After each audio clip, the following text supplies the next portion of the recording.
So longtime fans remember that I did an advanced preview of a book called Wasteland. And issue 2 recently came out the other day, and I got a chance to talk to Antony Johnston about what the book is about and how it came to be. Now, Antony lives in England, and we're obviously not in England, we're in New Jersey, and we don't exactly have the budget to fly to England yet. So, we figured if those audio podcasts can do the phone interviews, well, we got webcams, so we're going to do a webcam interview. So, the quality, it's not the best, but we're working on it, and, come on, he's in England, right? So, we figured it was better than a disembodied voice. It's a pleasure to have you on the show. This is our first video cam interview and definitely our first transatlantic interview, so thanks. Thank you very much, Kevin. It's a pleasure to be here. I do apologise if the picture's a bit choppy, but I am 6,000 miles away, and as you can see, it's night outside at the moment. Alright, I'm going to just jump in and ask, why a book like Wasteland? Well, yeah, small question. Yeah, I've specifically wanted to do Wasteland itself for many, many years. The post-apocalyptic genre, as it's now known, is something that's always interested me since I was quite young, mainly because I used to have a very strong interest in environmentalism. But being interested in telling stories as well, obviously, my interest in something like that got filtered back into, well, what kind of story could I tell about, how, about the end of the world, about what would happen if sea levels rose, if polar caps melted, and so on. So story-wise, it's just something that's always been in the back of my mind, and it's changed a lot, as I say in the first issue's letters column. It's changed a lot since then, but that was, that's the basic idea. I wanted to do an ongoing series partly because I'd never done one before, and it's an interesting format. Some of my favourite comics, such as Preacher, Sandman, Transmetropolitan, 100 Bullets, all Vertigo books, admittedly. But some of my favourite books are ongoing series. I've only previously done mini-series and graphic novels, but that's not because I didn't want to do an ongoing series. I just hadn't had the opportunity. So, yeah, I thought, well, I would actually like to do one of these. And then Oni Press and I were talking about possibly doing one with them. And so Wasteland came up, and yeah, that went from there. But really, it's just because I've never done one before, and I do like the form because it presents a lot of different and new challenges to doing miniseries and graphic novels. It allows me to use cliffhangers, for example, which you can't do in a graphic novel. Well, an ongoing series allows you to have the space to tell a longer story, right? Exactly, yeah. You can tell a longer story with more, not meandering, but more subplots and just more story meat in it, which obviously, is an interesting thing to do. Now, the book seems to be very centered on the environment. Do you consider yourself an environmentalist? I used to have very strong feelings about it. They've abated a little as I've grown older, for various reasons. I firmly believe that anyone who thinks we're not seriously destroying, the only planet that we can live on, is deluded. There's no doubt about it. We are absolutely killing the Earth, but by the time it's dead, I will be as well. So I don't care so much anymore. Well, it's not like the environmental issues are overwhelming to the story so far. No, that's right, and I'm not. I mean, as I said, it's anything that I take an interest in, I can't help but try and think, well, how can I use this in a story? It's just natural to me, and I know it is for most writers. So, yeah, it's not something that's a big part of the story in terms of any kind of. It's not a message that I'm trying to get across. It's a factor in the story. It's one of many things that has happened before we join the story in issue 1, and it is a driving force behind those changes. But it's not something. No, it's not a message that I'm trying to preach or a point that I'm trying to make with the book necessarily. I view it more as, to be honest, to me it's more of a fact. It's going to happen. So let's have a look at how it might impact the world. And I should point out that that's not the only thing going on. If anyone thinks I've just given away the ending there, believe me, they're very wrong. That's not the case. Okay. Well, it seems that with the introduction of the city and the religious aspects, the second issue, seems to suggest a more sinister angle at work. Yeah, very much so. The kind of politics of that has always interested me. The politics of that sort of situation, and there will be a lot more politics, and there'll be a lot more to do with the city. I mean, we know that the survivors are obviously they're trying to get to the city, and so now we've seen some of what goes on in the city, and you'll see more of what goes on in the city until the two finally meet. And yes, it will be a big part, and it's not a shift in direction. It's just one extra element to add in. I mean, such as the mythology segment that we put into issue 2, which it was just one more thing to add into the mix. And of course, most mythologies have an element of truth, right? There may be some truth in the Sunna origin myth. I couldn't possibly say. And of course, it'd be no fun if we knew the answers to that. How is it going to end? But yes, you will find out eventually. I mean, I know what the ending is going to be. I have the ending mapped out. I know what the last story of Wasteland will be, and it will reveal the big secrets. It will reveal exactly what happened. But obviously, that's a ways down the line yet, and until that point, I'm afraid you're only going to get clues. Now, the reception to the first issue seems to be pretty good, and there are even quite a few people comparing it to The Walking Dead. How do you take those sort of comparisons? To be honest, I take it as a compliment. If we can sell even half of what The Walking Dead does every month, I'll be a very, very happy man. No, I do. I do take it as a big compliment, because The Walking Dead is a massive, a big critical hit, and one of the reasons that Walking Dead has been such a hit is its crossover between the indie and the mainstream crowd. And that is something that we seem to be doing with Wasteland as well. I have heard from a lot of people who don't normally read indie books, or perhaps The Walking Dead is the only indie book they do read, who have picked up Wasteland and decided that actually they like this book. It connects to them in some way. And obviously that pleases me greatly. Yeah, one of the great things about The Walking Dead is that it's not really about the zombies. Is a similar thing going on with your book, where it's the backdrop to tell the story of the character interactions and the politics, and the real meat of the story? Yeah, kind of. I mean, the environment is definitely... It is a character, and it's as much of a character as Michael or Abby or any of the others. But yes, it is very much... I mean, I hope that comes across in the first 2 issues, that... the world as it is just something that people accept, because it's been that way for so long that, people don't remark on it as something particularly special, because that's just the way the world is. And so, yes, the stories obviously are much more about the people, but it is a combining of the two, because the way people act, react, and live their lives is determined by the way the world is. So you can't really have one without the other. But it is very much about the people and the characters, yes. How did you get connected with your artist, Chris Mitten?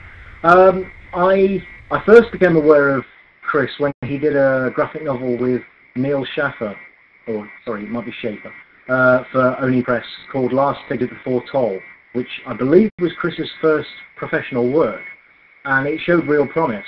So I kept an eye on his work from that point on, and then he did The Tomb with Nunzio De Philippis and Christina Weir, and then he did Past Lives also with them. In between those, of course, we did the Queen and Country Declassified arc together, and that was what really turned me on to how good Chris is in terms of just being a pure storyteller. I mean, I do love his style, and when we were looking at artists for Wasteland, Chris was, nobody believes me when I say this, but he literally was the only choice. He was the very first person that I said, I want him. And, luckily he said, yeah, okay, I'm in. Because his style is just perfect for the book. The way he draws the world of Wasteland is pretty much exactly how I picture it, and you can't ask for much more in an artist. But also, yeah, he has the skill. He's a great storyteller, and we get on really well. We connect quite well. We discovered this when we did the Queen and Country Declassified series.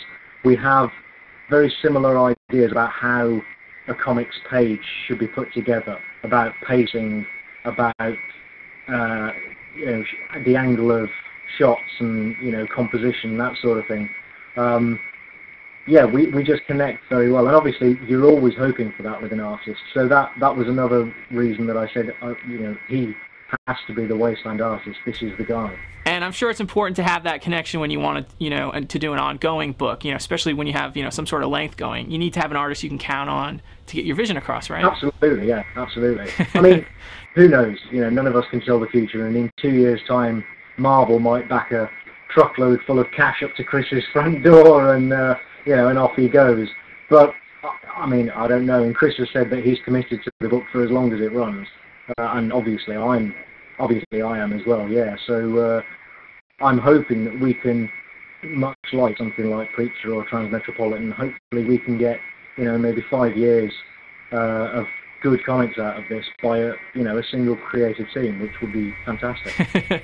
Great. And so Chris is also the co-creator and the co-owner? It is, yes. That's right, yes.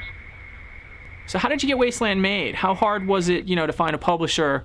Was it Oni that approached you? Because they really haven't done a book like this before. Was that difficult? Well, the book actually came about after the publisher, in a sense.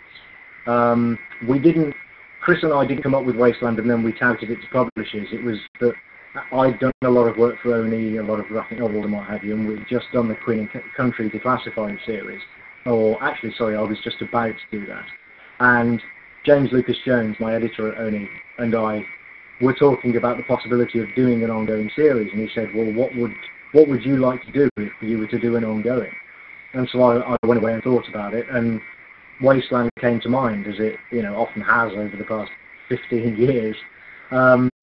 And so, yeah, I kind of soft pitched it to James, and he said, I don't know. So what I actually did was it's quite unorthodox, but I actually went away and I wrote the first issue, the scripts to the first issue, just on spec, because I felt that that could probably sum up the sort of comic that I wanted Wasteland to be better than I could in a pitch. And it worked. I sent that off to James, and he went, okay, now I get it. And then we got Chris to do some design work, some sketches, and then it got sort of properly pitched to Oni as a whole. And because of the material they had, and because that material was able to show them how we wanted to do it and what the book was going to be like, they just said, yeah, okay, we'll do it. And yes, it is a different book for Oni. It's certainly the first post-apocalyptic, sort of Western adventure that they've done. But one of the things I love about Oni, and one of the reasons that I work with them a lot, is that they really don't care about genre. We share that attitude. They don't care if a book, they just don't care what genre it's in. All they care is whether it's a good story, much like myself, which is why I've written such a variety of genres. It's not, it's some big plan. It's not something that I sit down and think, today I have written a horror book and tomorrow I shall write a comedy. It doesn't work like that. I have ideas for stories, and if it's a good story, I don't care what genre it's in. And Oni's very much the same, which is why I was confident about getting them to do Wasteland, because I knew that so long as if they'd said they would do it and they thought it was a good story, I knew that they would get 100% behind it, and they are, which is great. Now, you've mentioned that the sales are doing well with the first issue. How good is the book selling? They're doing very well. I mean, the first issue was certainly the highest ordered issue that I've ever had, and it was one of Oni's highest for the year. I think local issue 1 may have been the only thing in the last year that's stiggied higher from Oni. So obviously that was fantastic. And then they overshipped some copies, and then there were advanced reorders, and then it still sold out just about everywhere. So there was obviously a lot of demand for it. And then issue 2, I'm hearing all over the place, is also selling out. Now issue 2 was ordered lower than 1 because that's the way the industry works. It always is, and and so on. But nevertheless, selling out as well. And we've already seen a bump in orders for 3 after the decline of 2. After people had seen 1, clearly they ordered a bit more on 3 than they might have otherwise. So yeah, we're pretty confident, and we overprinted both 1 and 2 by quite a lot. So although it has sold out a lot of stores, it hasn't sold out. You can still get copies if you reorder. We aim basically to have issues 1 through 6 permanently available for reorder until the first collection comes out. Which is a good strategy. Yeah, just so that people can always get hold of it. But yeah, sales have been good, reception's been good. It's all, if I'm perfectly honest, it's all a bit of a new experience for me. This is the first time I've had something that's sold out and that people are talking about it so much, which is fantastic. It is annoying when I get emails from people saying, oh, my store's sold out and what have you. But, you have to look on the bright side and say, well, that's because, clearly there is a demand for it and people are connecting to it, which is great. We've been hearing from people that they've tried it out because of our review, so hopefully this will just increase that pace. Yeah. And I knew right away that I wanted to give this book a positive review when I read the preview material and wanted to see what happened next. Well, and that was why we did the preview where we did, why we stopped it at that page. Because technically, the preview is not quite half. But, as you know, now that you've read issue 1, if you actually see the next page, then it's not so much of a cliffhanger. So, yeah, that was kind of deliberate. We wanted people to get to the end of the preview and say, bugger, what happens next? That was the idea. But I'm glad that people did, and that people who subsequently picked up issue 1 seem to have been satisfied with the rest of what they got. It's great. How successful do you think your marketing efforts were? Especially offering the first half of the first issue on BitTorrent. That was a pretty novel marketing tool. And yeah, the BitTorrent download was amazing. Given that we're an indie book from an indie company, Chris and I are hardly household names, and yet people were downloading it. A lot of people, simply because they were glad to see somebody supporting BitTorrent in that way, endorsing it, if you like, and saying, actually, this is a valid method of distributing content. It works. And it really did work. Not just for pirating content. Exactly, yeah, and it really did work. We had a lot of people download it. We had a lot of good comments on Demonoid, which was where it was seeded. I would do that again in a heartbeat. And in fact, I think, actually, I'm not sure who, but I remember that somebody else in the Oni stable said, I'm going to do that for my number 1 now as well. Because it really did work so well. Yeah, you're a trailblazer. Yeah. Now, I wouldn't say trailblazer so much as just desperate to get the word out in any possible way that I could. Antony, thank you very much for taking the time to talk to us. No, me too. Thank you, Kevin. All right. Good night.